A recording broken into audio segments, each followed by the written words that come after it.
Procès Thomas Sankara ce 4 novembre. L'accusé Amadou Kafando reconnaît avoir délivré à la veuve de Bonaventure Compaoré un certificat de décès mentionnant mort accidentelle.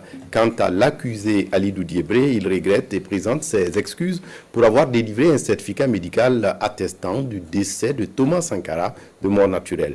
Quant au colonel-major à la retraite, le colonel Jean-Pierre Palme, il nie simplement les faits. Le résumé de l'audience avec Nathalie Kaoré.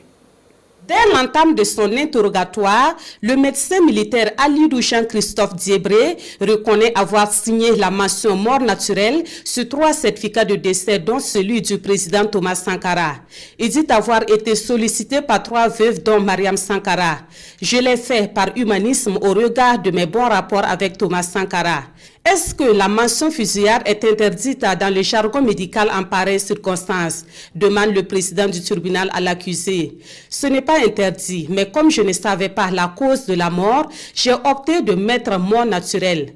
Et le président de poursuivre, c'est quoi une mort naturelle?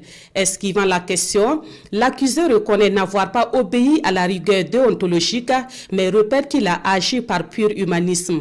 Pourquoi n'avoir pas mentionné mort par fusillade sur le certificat de décès, relance le président. Et l'accusé de répliquer, mort par fusillade, suppose que j'ai été sur les lieux et que j'ai constaté les choses. Mais j'insiste à que j'ai accompli un acte humain pour aider des veuves en détresse. J'ai enfreint à la déontologie, c'est vrai, mais mentir est souvent une bonne chose pour la société. Avant d'ajouter que toute mort est naturelle tant qu'il n'y a pas de constatation et d'autopsie.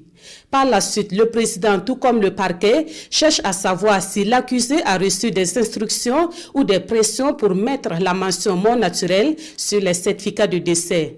Avec un ton ferme, l'accusé répond par la négative. Jamais je n'ai reçu des instructions de personne. Atsigité, même dans le commandement militaire, j'ai horreur de l'injustice et croyant rendre service aux 3 veuves, j'ai agi en toute liberté.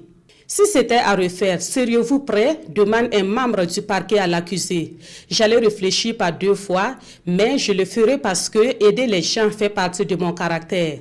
Au regard des réponses données par l'accusé, la partie civile fait l'observation selon laquelle le tribunal a en face un accusé irrépenti qui est prêt à récidiver. Pour maître Olivier Sommet, l'accusé devrait plutôt avoir des remords au lieu de prétexter un sentiment d'humanisme pour justifier son acte.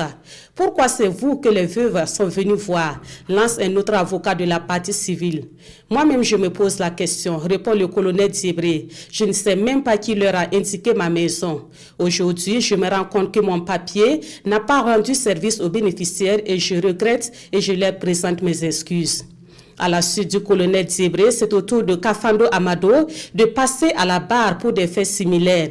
Il est accusé de faux en écriture publique en mentionnant mort accidentelle sur le certificat de décès de Bonaventure Compaoré. Tout comme son prédécesseur, le médecin militaire à la retraite dit avoir agi dans une volonté d'aider la veuve et les ayants droit de la victime à rentrer dans leurs droits. Il s'étonne que son acte fasse objet de débat devant la justice. Quelle différence faites-vous entre mort naturelle et mort accidentelle et pourquoi avoir opté pour le second cas? C'est l'une des questions posées à l'accusé qui répond que ce sont les circonstances violentes à des faits qui l'ont motivé et il ajoute que peut-être que l'intention des commanditaires n'était pas de tuer. Dernier accusé à passer à la barre ce 4 novembre, Pal Mori Adjouma Jean-Pierre, poursuivi pour complicité d'attentat à la sûreté de l'État. Il lui est reproché d'avoir facilité, aidé et assisté Blaise Compaoré, Yasset Kafando et Gilbert Diendéré pendant les événements du 15 octobre 1987. L'accusé ne reconnaît pas les faits et relate un état de maladie ce jour. C'est le lendemain qu'il aurait été appelé au conseil de l'entente où il a pris réellement connaissance des événements par Blaise Compaoré. Alors qu'il venait d'être affecté à Bobo-Dioulasso, Blaise Compaoré lui demande de se mettre plutôt à la disposition du commandant en chef Jean-Baptiste Lengani. Et il fallait obéir au risque d'être considéré comme un ennemi. Son interrogatoire se poursuivra à la prochaine audience prévue pour le lundi 8 novembre 2021.